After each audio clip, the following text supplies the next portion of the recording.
The storm hit harder than anyone had predicted. The howling wind swept across the barren farmlands, blanketing everything in a relentless sheet of snow. Jack Thornton, a farmer known for his resilience, had lived through many storms, but this one felt different, more isolating, more unforgiving. As he stoked the fire in his modest farmhouse, a strange unease crept into his heart. He couldn't shake the feeling that someone out there needed help. Sure enough, as he peered through the frosted window, he noticed faint headlights flickering in the distance. They barely pierced through the swirling snow, but they were there, a cry for help in the night.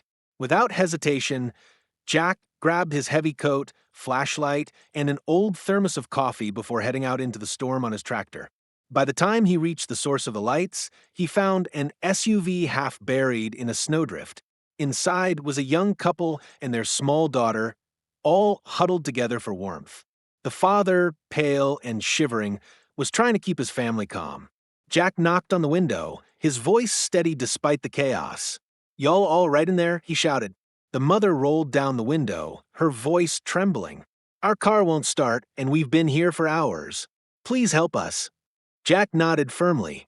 "Let's get you to my place before you freeze to death."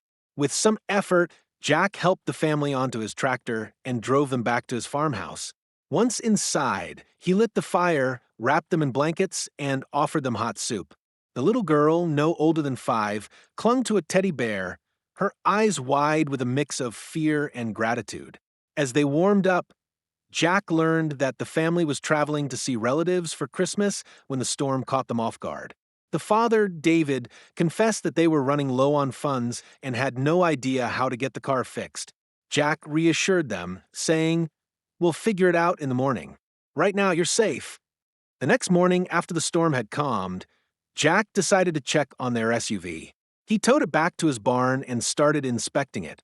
As he opened the trunk to retrieve the spare tire, he noticed a battered shoebox tucked under a blanket. Normally, he wouldn't pry, but something compelled him to look inside. The shoebox contained a stack of letters, photographs, and a few crumpled bills. One photograph caught Jack's eye, a young soldier in uniform standing beside an older man who looked eerily familiar. Jack's hands trembled as he realized the soldier was David, and the older man was his own brother, Henry, who had died in the Vietnam War decades ago. David later explained that Henry had saved his father's life during the war, and their families had stayed in touch ever since. "Henry was a hero," David said, his voice breaking.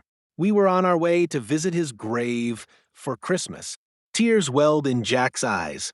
He hadn't known his brother's sacrifice had touched so many lives. The connection felt like a gift, an affirmation that kindness echoes across generations.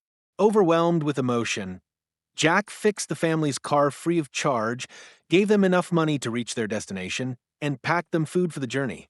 As they drove off, the little girl waved out the window, her teddy bear perched on her lap. That night, as Jack sat by the fire, he felt a warmth that had nothing to do with the flames. His simple act of kindness had brought him closer to the memory of his brother, proving that even in the harshest storms, humanity has a way of shining through. From then on, Jack made it a point to help anyone in need, knowing that every small act could ripple through time in ways he might never see.